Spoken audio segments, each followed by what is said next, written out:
بدنصیب بیوی کی 3 نشانیاں۔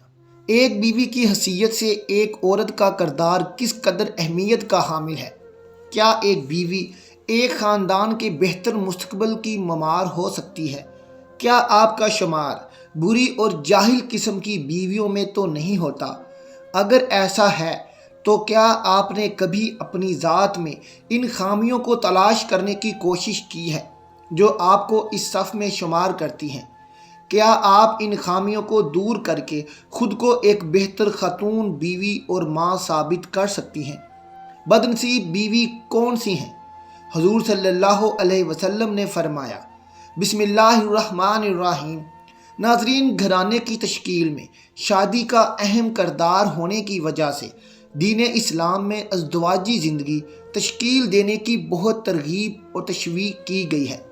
اللہ تعالیٰ شادی کی اہمیت بیان کرتے ہوئے فرماتا ہے، اور اپنے غیر شادی شدہ آزاد افراد اور اپنے غلاموں اور کنیزوں میں سے باصلاحیت افراد کے نکاح کا اہتمام کرو کہ اگر وہ فقیر بھی ہوں گے تو خدا اپنے فضل و کرم سے انہیں مالدار بنا دے گا کہ خدا بڑی وسعت والا ہے۔ محترم ناظرین اکرام، اسلام نے انسان کو جو عزت و احترام دیا ہے، اس میں مرد و عورت دونوں برابر کے شریک ہیں اور اس دنیا میں اللہ تعالیٰ کے احکامات میں برابر ہیں، اور اسی طرح دار آخرت میں اجر و ثواب میں بھی برابر ہیں۔ بلکہ اسلام مردوں کو حکم دیتا ہے کہ ان کو عورتوں کے ساتھ، خواہ وہ مسلم یا غیر مسلم، بڑی عزت سے معاملہ کرنا چاہیے۔ اللہ سبحانہ و تعالیٰ نے فرمایا، اور عورتوں کا حق مردوں پر ویسا ہی ہے جیسے دستور کے مطابق مردوں کا حق عورتوں پر ہے۔ ناظرین اکرام، اسلام امن و ایمان اور انسانیت کا دین ہے، ایک ایسا نظام حیات ہے جس نے نہ صرف انسان بلکہ حیوان و نباتات کی حفاظت کرنے کا حکم دیا ہے، اور اسلام میں جو مقام عورت کو حاصل ہے اس کا وجود کسی اور مذہب میں نہیں ہے۔ اس لیے اس کی حفاظت، عزت اور قدر کرنا معاشرے کے ہر فرد پر لازم ہے۔ ناظرین، میاں بیوی دو الگ الگ فطرت، مزاج اور سوچ کے لوگ ہوتے ہیں، فقط عزت و احترام، محبت و ہمدردی انہیں اکٹھا رکھ سکتے ہیں۔ حضرت ابراہیم علیہ السلام جب اپنے فرزند حضرت اسماعیل علیہ السلام کی غیر موجودگی میں ان کی اہلیہ سے پہلی بار ملے اور اس کی ناشکری اور بد اخلاقی کے کلمات سنے تو انہوں نے اپنی بہو کو ایک اجنبی بزرگ کے طور پر مشورہ دیا کہ تمہارا خاوند آئے تو اسے کہنا کہ چوکھٹ بدل لے۔ وہ تو اپنی کم فہمی میں سمجھی بھی نہیں۔ شوہر کے آنے پر بتایا تو انہوں نے اسے طلاق دے دی اور دوسری شادی کی۔ کچھ عرصہ بعد حضرت ابراہیم علیہ السلام پھر تشریف لائے تو ان کے بیٹے گھر پر نہیں تھے۔ اب کہ نئی بہو سے سلام دعا ہوئی تو شکر گزاری کے کلمات سنے، اس پر جاتے ہوئے دعا دی اور کہا کہ اپنے شوہر سے کہنا کہ اس چوکھٹ کو سلامت رکھے۔ بیوی نے ایسے ہی کلمات شوہر سے عرض کر دیے۔ انہوں نے اللہ کا شکر ادا کیا اور الحمدللہ کہا۔ اپنے بابا جان کی دعا کی برکت سے بہت نعمتیں پائیں۔ در حقیقت عورت کا احساس شکر گزاری اور مرد کا ظرف کسی بھی گھر کو جنت یا دوزخ بنا سکتا ہے۔ ناظرین، شادی کے بعد جب حضرت زہرا علیہ السلام حضرت امام علی علیہ السلام کے گھر تشریف لے گئیں تو ایک دن رسول خدا صلی اللہ علیہ وسلم دودھ سے بھرے ایک ظرف کے ساتھ ان سے ملنے کے لیے تشریف لائے۔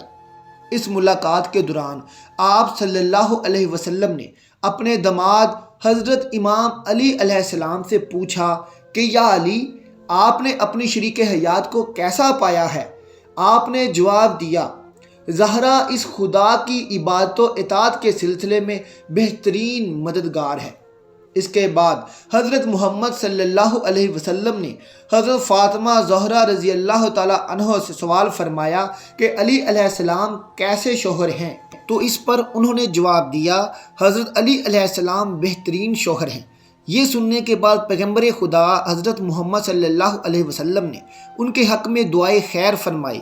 ناظرین، اسی طرح کچھ بیویاں ایسی ہیں جو بد نصیب ہیں اور اللہ تعالیٰ ان کو جہنم کی آگ میں ڈالے گا اور ان کو کبھی معاف نہیں کرے گا۔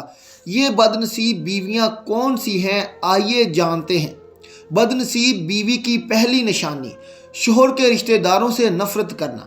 ایک جاہل بیوی ہمیشہ اپنے شوہر کے رشتہ داروں سے نفرت کرتی ہے اور ان کے ساتھ گھل مل کر رہنے کی بجائے ایک مناسب فاصلہ برقرار رکھنے کی کوشش کرتی ہے۔ شوہر کے ماں باپ اور بہن بھائیوں کے ساتھ کبھی خوش دلی سے پیش نہیں آتی اور معمولی باتوں پر سسرالیوں سے لڑ جھگڑ کر گھر میں تناؤ کی کیفیت پیدا کر لیتی ہے۔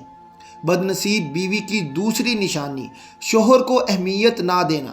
جاہل بیوی کی ایک نشانی یہ بھی ہے کہ وہ کبھی شوہر کو اپنی اہمیت نہیں دیتی جس کا وہ حقدار ہے۔ ایسی اکثر بیویاں شوہر کو محض پیسہ کمانے کی مشین سمجھتی ہیں اور شوہر کی بجائے اس کی آمدنی پر زیادہ توجہ مرکوز رکھتی ہیں۔ شوہر کو بہر صورت بیوی کی ایک مناسب اور بے غرض توجہ درکار ہوتی ہے جس سے لاپرواہی فاصلوں کو جنم دیتی ہے۔ بدنصیب بیوی کی تیسری نشانی شوہر سے بد زبانی، معمولی لڑائی جھگڑوں میں بعض اوقات مصلحتاً خاموشی اختیار کر لینا اور غلطیوں کو اگنور کر دینا گھریلو ماحول پر نہایت اچھے اثرات مرتب کرتا ہے، مگر ایک جاہل بیوی ان خصوصیات سے ناآشنا ہوتی ہے، معمولی باتوں پر بحث و تکرار اور پھر بد زبانی پر اتر آتی ہے۔ اس کا رویہ شوہر کے ساتھ عزت و احترام سے عاری ہوتا ہے۔ بحث و تکرار، بد زبانی، بد تہذیبی کا یہ رویہ بالآخر شوہر کو گھر اور بیوی سے بدل کر رکھ دیتا ہے۔ عورت کی محبت اور اس کی اطاعت کا سب سے زیادہ حقدار شوہر ہے۔ اس کا اندازہ اس بات سے بخوبی لگایا جا سکتا ہے کہ نماز عبادت کی نہایت اعلیٰ قسم ہے اور سجدہ اس کی چوٹی ہے، لیکن شریعت نے شوہر کا مقام و مرتبہ واضح کرنے کے لیے اتنی اونچی مثال بیان کی ہے۔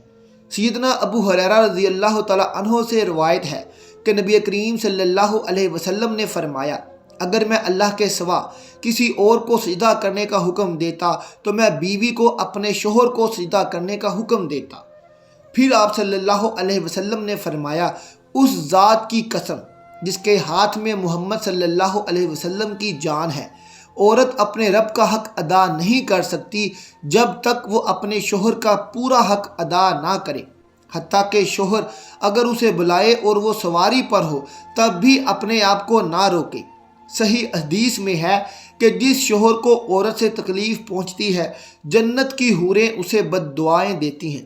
محترم بہنوں اور بھائیوں، اگر آپ بیوی ہیں اور اگر آپ میں یہ 3 نشانیاں پائی جاتی ہیں تو خدا را ان 3 نشانیوں کو جتنی جلدی ہو سکے خود سے دور کر دیں، ورنہ آپ دنیا میں بھی رسوا ہو جائیں گی اور آخرت میں بھی آپ کا ٹھکانہ جہنم ہوگا۔ کوشش کریں کہ آپ ایک اچھی بیوی ثابت ہوں اور اپنے شوہر کی عزت و تکریم کریں۔ جب آپ شوہر کی عزت کریں گی تو آپ کی دنیا بھی خوش ہو جائے گی، آپ کی دنیا بھی سنور جائے گی اور آپ کی آخرت بھی سنور جائے گی اور اللہ تعالیٰ آپ سے راضی ہو جائے گا۔ ناظرین، اللہ سے دعا ہے کہ اللہ تعالیٰ ہمیں نیک اعمال کرنے اور اپنی بیویوں سے اور اپنے شوہروں کو ان کی بیویوں کے ساتھ اور بیویوں کو اپنے شوہروں کے ساتھ محبت کرنے کی توفیق عطا فرمائے۔ آمین ثم آمین۔ آخر میں ناظرین کمنٹ باکس میں ایک بار استغفر اللہ لکھ دیں۔ ملتے ہیں آپ سے اپنی اگلی ویڈیو کے ساتھ، تب تک اپنا اور اپنے پیاروں کا بہت خیال رکھیے گا۔ اللہ حافظ۔